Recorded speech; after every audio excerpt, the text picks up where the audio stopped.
Soyez gentils, n'approchez pas trop. N'approchez pas trop. Ne restez pas là, en arrière. Soyez gentils de reculer, Dis donc, reculez. Tom, c'est cette chose qui peut voler? Mais oui. Elle peut encore voler après ce qui s'est passé. Oh, je pense que oui. Mais comment ça? Oh, j'en sais Mais rien. comment tu peux savoir qu'elle peut encore voler? Monsieur O'Connor le prétend. Mais qui c'est ce monsieur O'Connor?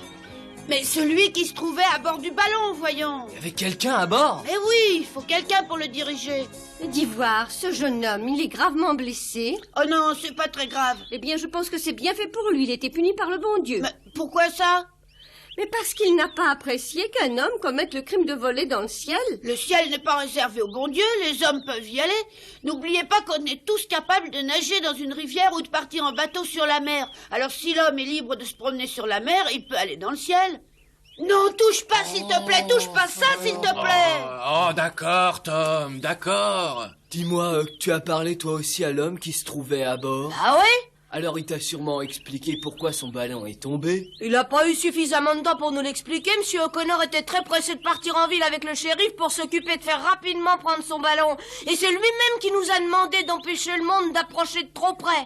Est-ce qu'on peut pas monter à bord? Mais non, Arthur nous a bien dit de laisser monter personne. Oh, juste pour voir. Mais qui c'est Arthur? Arthur? Mais c'est Monsieur O'Connor, c'est lui qui se trouvait à bord. N'approchez pas du ballon! Oui, écartez-vous, s'il vous plaît.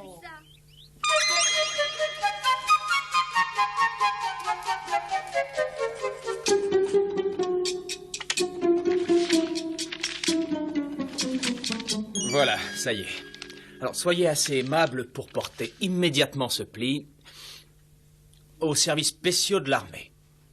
Bien, il s'agit des services spéciaux de l'armée à Chicago, tu as bien compris. Oui, j'ai compris, merci. Et quand penses-tu arriver là-bas? Vous savez, c'est très urgent.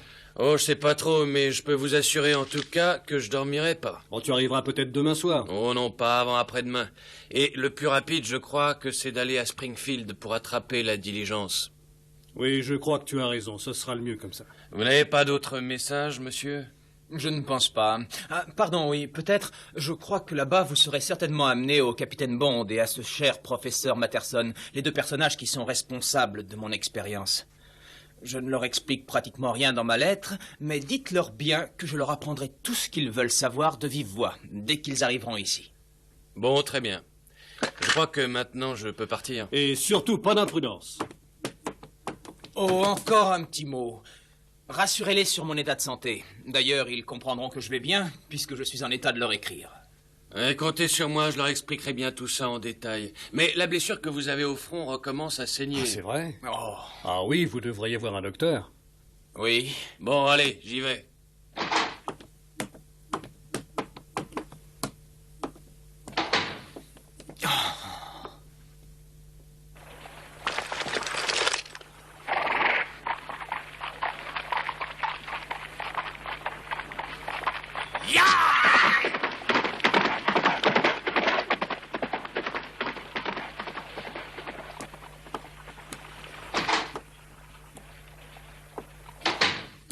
Eh là, dites donc, ça n'a pas l'air d'aller.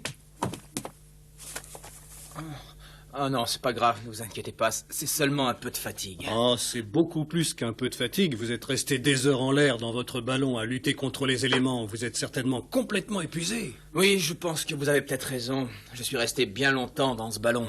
Je n'avais fait avant ça que des vols expérimentaux qui ne dépassaient pas 2 heures. Oui, alors je comprends. Vous devez tout de suite aller consulter un docteur. Attendez. Le plus près d'ici, je crois que c'est encore ce vieux docteur Mitchell. Mais je ne peux pas y aller maintenant, j'ai des tas de choses à faire. Oh, n'ayez pas peur. Je le sais très bien. Et pendant que vous vous ferez soigner, je m'occuperai de trouver les piquets et les cordes que vous voulez. Bon, alors attendez. Pour aller chez le docteur Mitchell, c'est très facile. Vous prenez à gauche en sortant d'ici et... S'il ne m'a pas dit de bêtises, ça devrait être par là. Ah, c'est ici, docteur Mitchell. Oh, pardonnez-moi. Il n'y a pas de mal. Ne vous excusez pas. Oh, dites-moi, est-ce que le docteur Mitchell est là? Il est là, il se repose une petite minute entre deux malades. Mais vous saignez? Ce n'est presque rien, n'ayez pas peur. J'ai été projeté un peu brutalement hors de mon ballon. De votre ballon? Ah, mais je vous en prie, entrez, ne restez pas dehors. Merci.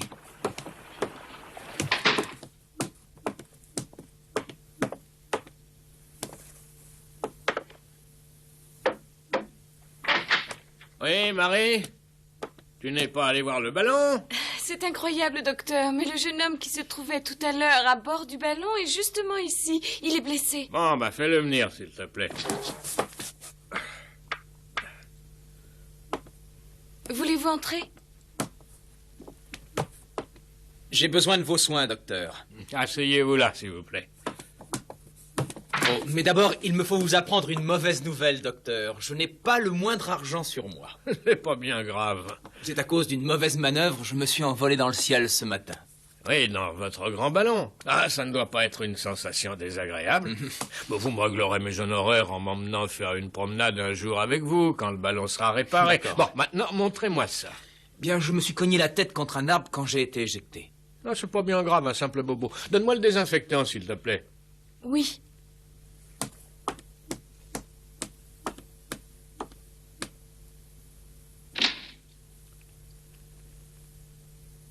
Dépêche-toi, Marie. Voilà, voilà. Mais où il est? Je ne sais pas où est-ce que vous le mettez. Ah oui, je t'ai pas dit où je range mes flacons. Oh, quelle larme je fais.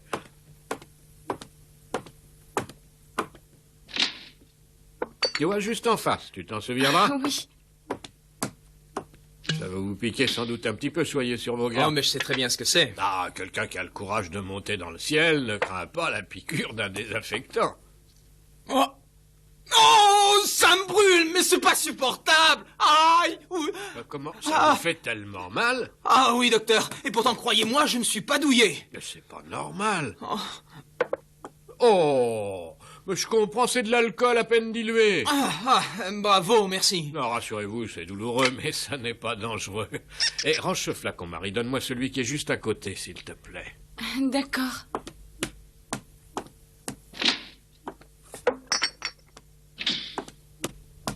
Celui-ci? Oui, c'est ça, merci. Oh, docteur, attendez un peu. Non, non, n'ayez pas peur. Et puis, excusez Marie, c'est une débutante. Mais Marie n'y est pour rien. Ne lui reprochez pas cette étourderie. Et quelle importance entre nous. Moi, quand j'ai vu le ballon tout à l'heure, il arrivait de cette direction-là. Il commençait déjà à baisser. Il a fini par s'écraser sur un arbre au sommet de la colline. Vous avez eu de la chance d'être aussi légèrement blessé. Oh oui, alors. Et pour tout vous avouer, j'ai vraiment cru ma dernière heure arriver. Le choc a été très brutal. Et quand j'ai été projeté sur le sol, j'ai perdu connaissance un instant. Ah, vraiment? Et pendant que j'étais étendu sans connaissance, c'est là que sont arrivés ces deux garçons, Huck et Tom. Ça alors, vous avez dit Tom? Pourquoi? Vous connaissez Tom? Oh, je le connais très bien même. C'est pour ainsi dire mon frère. Expliquez-moi ça. C'est simple. Tom est mon cousin, mais il y a quelques années, ses parents sont morts et alors nous l'avons naturellement recueilli dans la famille. Ah oui, d'accord, je comprends maintenant. Et bien entendu, il est devenu un frère pour vous. Ce qui m'a beaucoup étonné chez Tom, c'est sa grande compétence au sujet des ballons. Parce qu'en principe, les garçons de son âge qui habitent les petites villes comme la vôtre ne connaissent rien là-dessus. Ah, c'est vraiment curieux ce que vous me racontez là, parce que Tom ne lit pratiquement jamais. Alors je me demande où il a bien pu apprendre quelque chose sur les ballons. Ça doit sans doute le passionner, il doit rêver de voler en plein ciel. Mais c'est normal d'être passionné à son âge.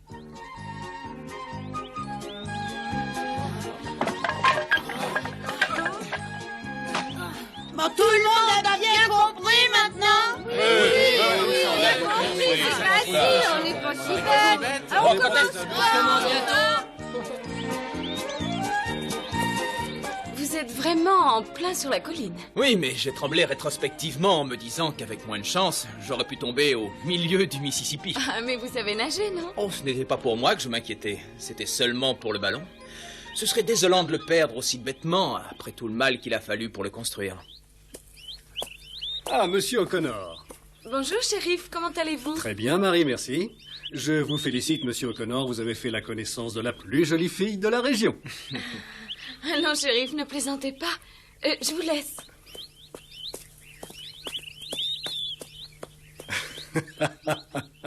J'ai fait apporter ce que vous m'avez demandé. Je vous remercie beaucoup. Maintenant, il va falloir que je m'occupe de tout fixer. Je pense que les enfants sont prêts à vous aider. Ah, tant mieux. Et je suppose que vous avez rencontré Marie chez le docteur Mitchell.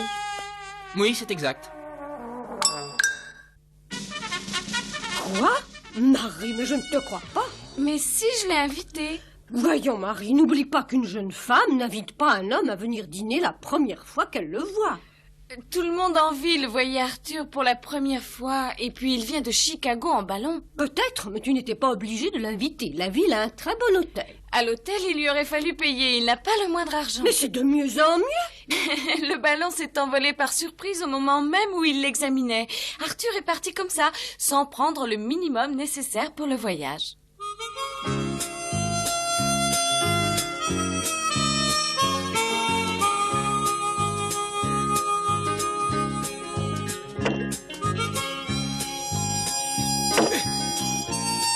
Allez, vas-y. Attends, laisse-moi faire.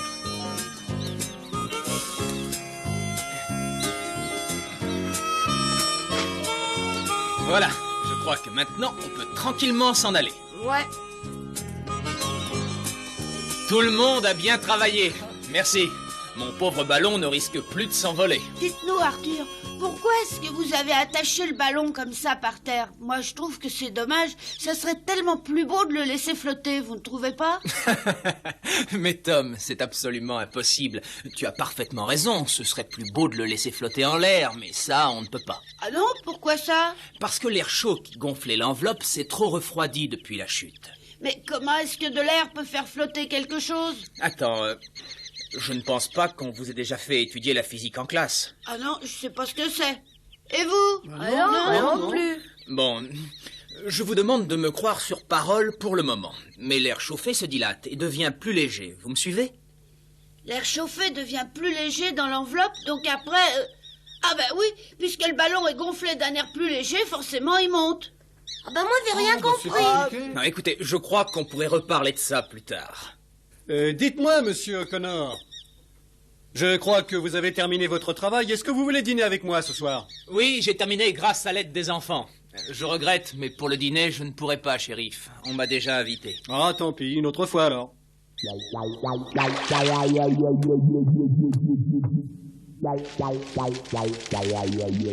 Qu'est-ce que vous allez faire de ce ballon? Mais comment ça? Vous allez faire venir des gens pour l'emporter? Oui, et en attendant, il restera où il est. Ah. Mais pourquoi est-ce que tu me demandes ça? Parce que je voudrais que vous m'emmeniez faire un tour dedans.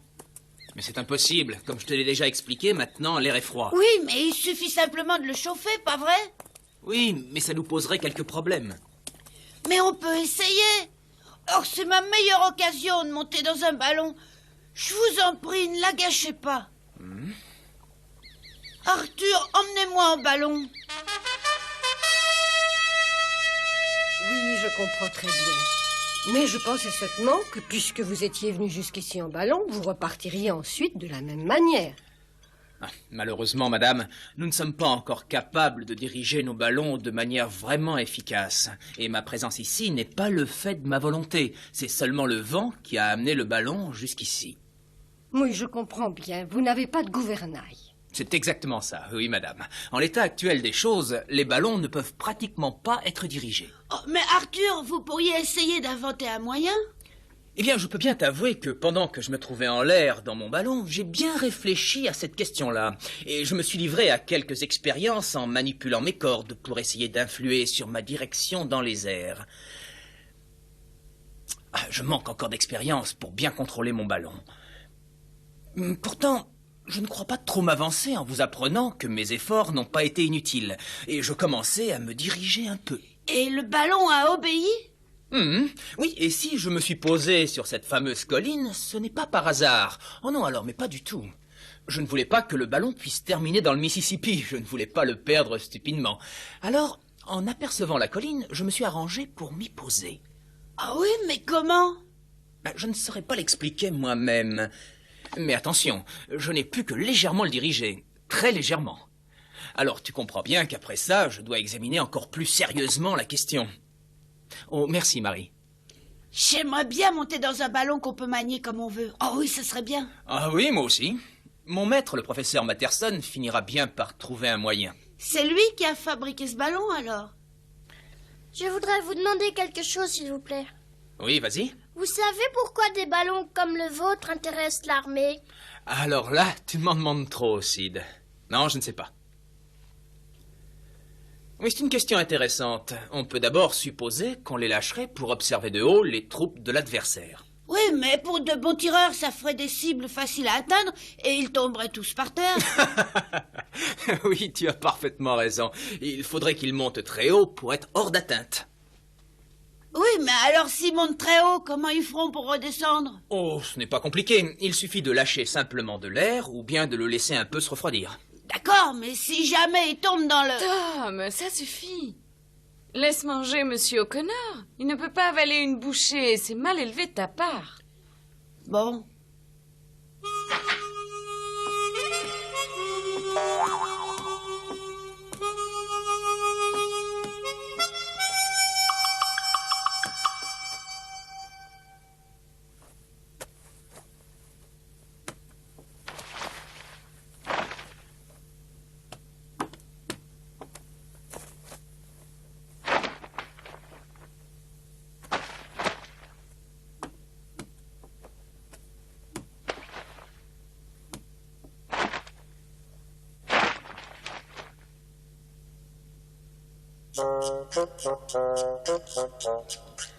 Tu as vu, il s'est endormi en parlant. Il avait sommeil.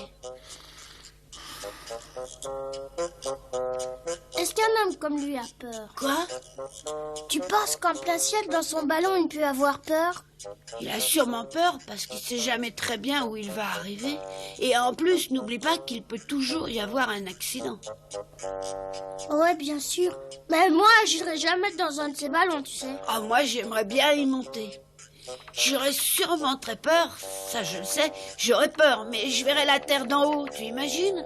Et si jamais tu tombais de là-haut? Oh, mais je pense pas à une chose pareille. Moi, je pense qu'à ça, au contraire. Monsieur O'Connor, ça y est, vous pouvez monter dormir. Je viens de préparer votre lit. Mais il dort. Monsieur O'Connor? Hein? Quoi? Ah non! Permettez! Tout est parfaitement clair dans mon esprit. Je suis catégorique. Il y aura probablement d'immenses ballons qui... Oh! Et qu'est-ce que... Oh! Oh! Oh, excusez-moi, j'étais plongé en plein dans un rêve quand vous m'avez réveillé. Ne vous excusez pas, j'ai préparé votre lit. Vous pouvez y aller maintenant. Merci mille fois, Marie. Et faites-moi un immense plaisir. Appelez-moi donc Arthur. D'accord. Nous n'avons pas une maison bien grande. Vous devrez partager la chambre des garçons. Oh mais oui, j'y serai très bien. Encore merci pour tout, Marie. Allez, bonsoir tout le monde. Bonsoir, Bonsoir. Arthur. Bonsoir Arthur, bonsoir et à demain.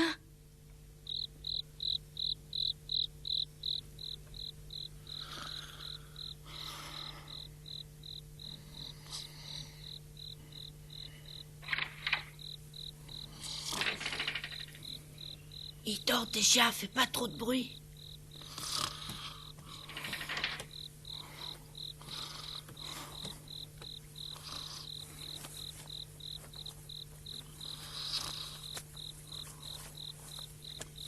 Ça fait longtemps qu'on n'a pas dormi dans le même lit. Ouais, pourtant, elle le faisait souvent. Ouais, mais toi, tu bouges beaucoup la nuit, ça me réveillait, pas vrai? Ah ben non, c'est toi qui bouges.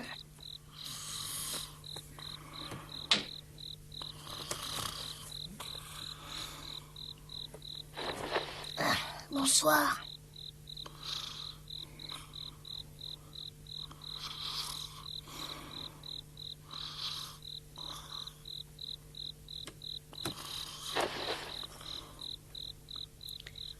Arthur est un chic type, il m'emmènera en ballon.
Bah, et moi? Oh non,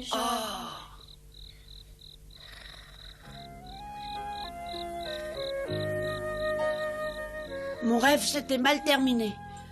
Pourtant, je voulais toujours me promener dans le ciel avec ce ballon. Arthur a dit qu'il suffisait de réchauffer de l'air. Demain, je lui en parlerai. Je ferai tout pour voler dans les airs comme un oiseau. Et je sais bien que j'y réussirai un jour.